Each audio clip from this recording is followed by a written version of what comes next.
Assalamualaikum warahmatullahi wabarakatuh. Halo anak-anak, gimana kabarnya kalian? Sehat ya? Ketemu lagi sama Ibu di pelajaran IPS untuk anak kelas 8.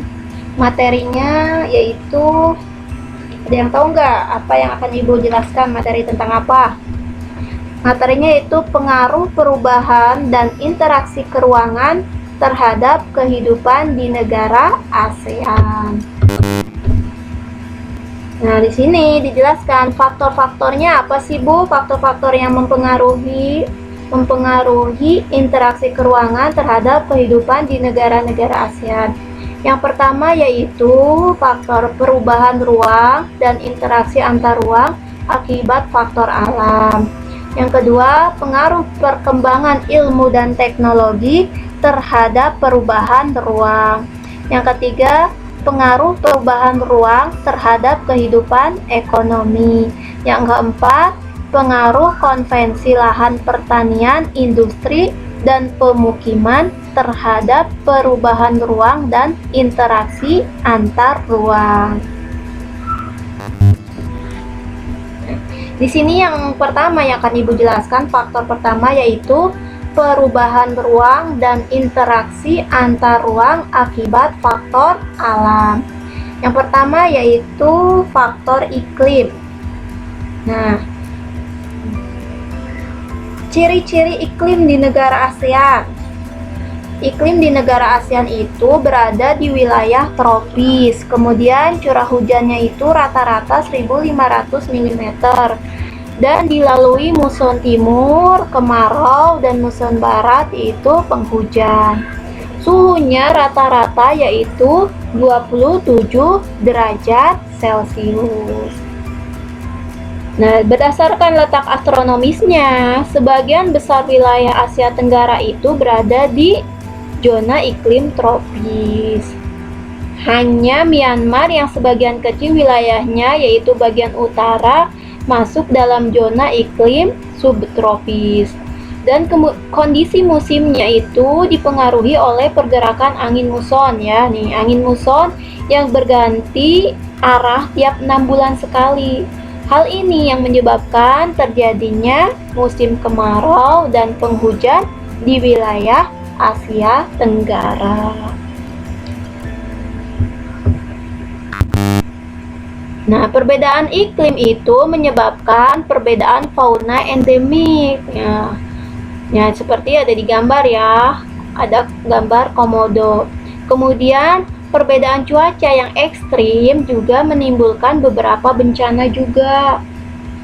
Seperti puting, nih, ada bencana yang terjadi di Filipina.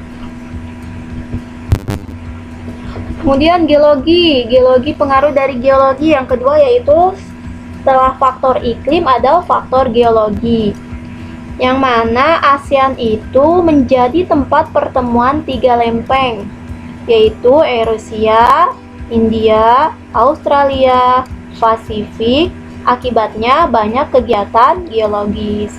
Dan ASEAN ini memiliki 3 elemen fisik saling bercampur, yaitu pegunungan, dataran rendah dan tinggi, air dalam bentuk dangkal dan pengairan.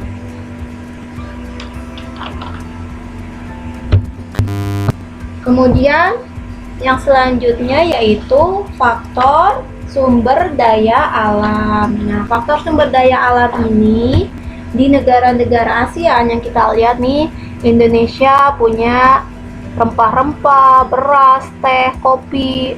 Di Malaysia pertambangannya minyak bumi, gas. Kemudian pertaniannya ada beras, karet.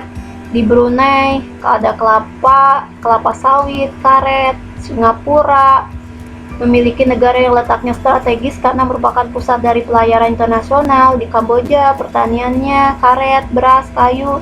Di Laos beda lagi. Di Myanmar juga pertambangannya ada tembaga, emas, timah. Di Filipina ada padi, jagung, gula, kopra. Di Thailand beras, mangga, jagung. Di Vietnam beras, karet. Nah, itu ya sumber daya alam, setiap negara ASEAN itu memiliki sumber daya alam yang berbeda-beda. Nah, perbedaan sumber daya alam yang dimiliki di ASEAN, negara ASEAN itu menjadikan saling interaksi. Perbedaan itu menjadikan saling adanya interaksi antar negara-negara ASEAN. Interaksinya seperti apa? Adanya perdagangan jual beli antara negara ASEAN yang satu dengan negara yang lain karena memiliki perbedaan sumber daya alam. Kemudian setelah tadi perubahan ruang dan interaksi antar ruang akibat faktor alam, nah yang kedua yaitu pengaruh perkembangan ilmu teknologi terhadap perubahan ruang. Faktor apa saja yang mempengaruhinya? Yaitu faktor teknologi dan transportasi. Nah, transportasi masa kini telah menunjukkan kemajuan yang sangat pesat, baik transportasi darat, air, maupun udara. Nah, peningkatan teknologi transportasi ini membuat perpindahan orang dari suatu negara ke negara lain menjadi lebih mudah. Jelas ya, yang dulu kita tahu untuk pergi ke suatu daerah atau ke negara lain itu cukup waktu yang lama. Sedangkan sekarang karena teknologi sangat canggih, seseorang misalnya dari Indonesia pergi ke Singapura itu hanya hitungan beberapa jam. Betul? Ya. Cepet banget sekarang kalau misalnya kita mau ke luar negeri bisa cepat karena adanya teknologi transportasi. Seperti halnya sarana transportasi umum yang di Jakarta juga beraneka ragam ya. Ada yang namanya Transjakarta yang merupakan jalur terpanjang di dunia. Nah, penumpang yang dapat diangkut perharinya mencapai 350.000 penumpang. Selain itu, di Jakarta juga terdapat angkutan berbasis rel berupa kereta komuter. Meski bukan merupakan transportasi dalam kota, kereta rel listrik menjadi alternatif bagi masyarakat Jakarta. Berarti dengan adanya interaksi antar negara ASEAN menjadikan teknologi transportasi kita semakin canggih. Yang dahulu kita mau ke luar negeri atau orang mau dari Indonesia pergi ke Singapura memakan waktu yang lama. Nah, sekarang hanya dengan hitungan beberapa jam bisa nyampe ke Singapura. Kemudian yang kedua yaitu teknologi komunikasi. Nah, manusia berhubungan dengan manusia disebut komunikasi. Penyebab perkembangan teknologi di ASEAN yaitu populasi anak muda yang besar, menyebabkan teknologi komunikasi menjadi bagus ya. Terus adanya urbanisasi, kemudian bertambahnya pengguna smartphone. Nah, teknologi komunikasi ini dimanfaatkan untuk bertukar informasi, yang mana teknologi komunikasi saat ini berkembang maju pesat. Kita tahu dahulu pada abad keberapa, ke-17 atau ke-18, nenek moyang kita masih menggunakan pos atau surat menyurat secara fisik. Iya kan? Ibu juga ngalamin ya. Zaman dulu itu pakai surat menyurat atau pakai pos. Nah, sekarang kita udah jarang banget untuk pakai pos atau surat menyurat karena sudah ada telepon genggam atau HP yang hanya dengan waktu berapa menit, nggak sampai menit, apa yang kita komunikasikan bisa langsung sampai kepada orangnya. Nah, sekarang dengan diiringi perkembangan teknologi informasi, komunikasi pun berkembang secara pesat. Contohnya, teknologi komunikasi yang menggunakan teknologi siber, misalnya ada apa? Atau internet, ada email, chatting, video call, dan lain-lainnya. Nah, perubahan dalam kehidupan masyarakat di negara-negara ASEAN ASEAN sebagai akibat perkembangan teknologi transportasi dan komunikasi itu meliputi aspek sosial, ekonomi, budaya maupun keamanan. Jadi jelas ya, teknologi komunikasi menjadi semakin maju pesat atau berkembang pesat karena adanya pengaruh interaksi terhadap di negara-negara ASEAN. Kemudian selanjutnya pengaruh perubahan ruang terhadap kehidupan ekonomi. Nah, ASEAN itu telah menetapkan AFTA atau perdagangan antar anggota ASEAN tanpa biaya. Apa sih Bu keuntungannya AFTA? Keuntungannya AFTA itu masuknya investasi asing dan SDM yang berskill tinggi.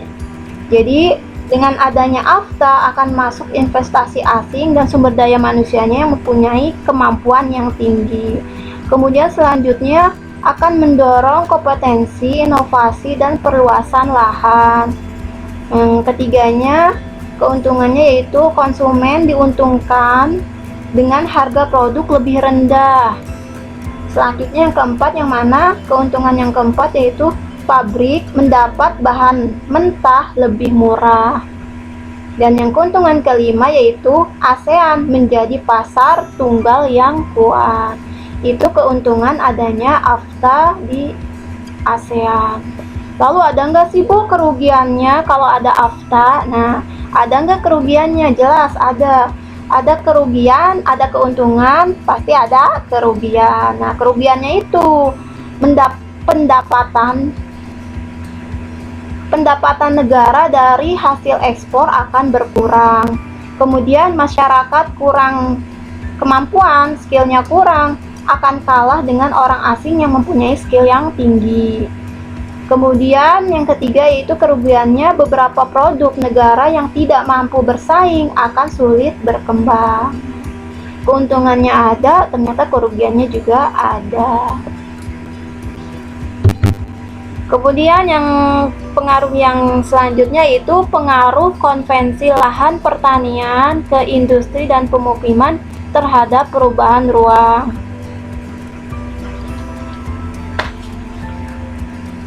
Terhadap perubahan ruang dan interaksi antar ruang.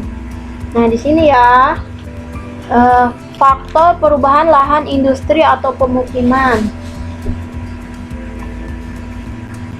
Seiring perkembangan zaman, pembangunan, pertumbuhan jumlah penduduk, dan keberadaan lahan mulai berubah.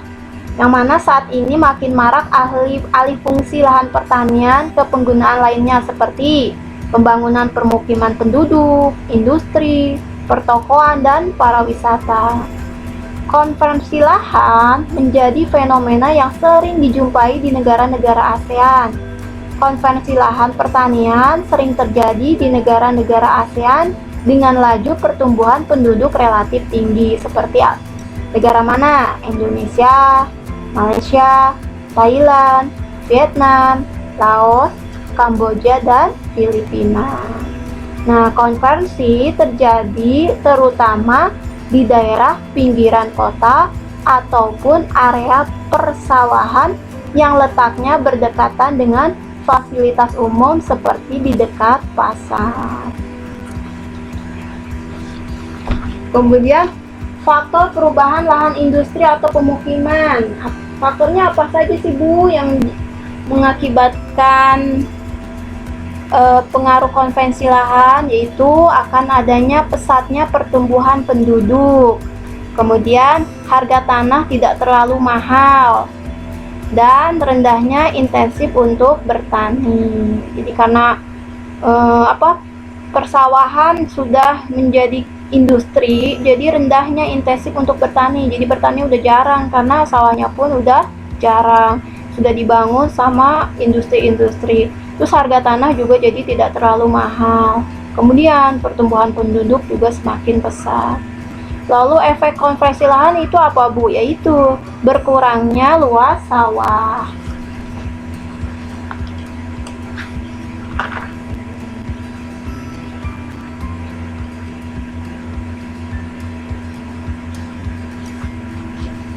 Selain berkurangnya luas sawah, apalagi Bu? Nah, selain itu ada menurunnya produksi pangan nasional, mengancam keseimbangan ekosistem, tingginya angka urbanisasi, banyak buruh tani kehilangan pekerjaan. Nah, di situ kalian sudah paham ya tentang yang Ibu jelaskan, yaitu pengaruh perubahan dan interaksi keuangan terhadap kehidupan di negara ASEAN. Semoga apa yang Ibu sampaikan dari awal sampai akhir itu bisa bermanfaat buat kalian semua ya.